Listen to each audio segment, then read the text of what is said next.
Hi everyone. While I'm waiting for some parts to arrive for the Cuore, I decided to do one of my more minor modifications and fit a smaller steering wheel. Although the car doesn't have an airbag to worry about, I'm going to start off with disconnecting the battery, simply because I'll be messing around with the horn connections and it's just annoying if it keeps going off while you're doing that.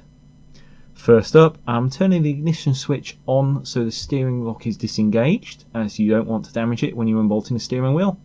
And then the horn button just comes off with a small screw that's underneath the main body of the steering wheel. Once you've got the screw out, you just pull the horn pad out and unplug the wire here. You can see it's got these ball shapes on each corner, which are what clips it into place. Now we can get at the nut that holds the steering wheel on. It's a 21mm socket to crack this off, but once it's loosened, don't take it all the way off quite yet. You may need a puller if your steering wheel is a bit stubborn, but I found mine loosened off with just a good tap and a bit of a wiggle.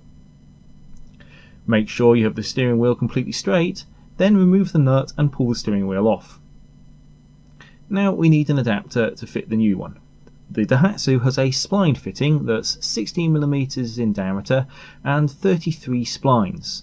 While not universal across all Daihatsus, it turns out this is the same as the Rocky, otherwise known as the Sport Track, and I was able to find an adapter for one of those.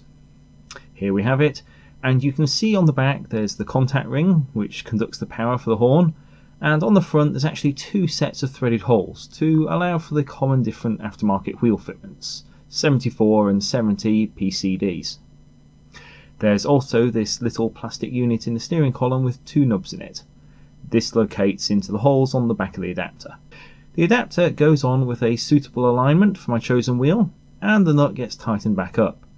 You can see at the back there's a slight gap where the adapter shroud is shorter than it needs to be, which is a side effect of me using an adapter from a different car.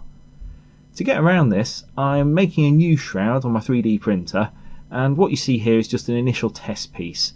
This is the same length as the adapter itself, which covers up most of it, and what I'm going to do, I'm going to make another one which will cover up the gap between the end of the adapter and the start of the steering column. I'll revisit that in the near future when I'm dealing with some other minor niggles.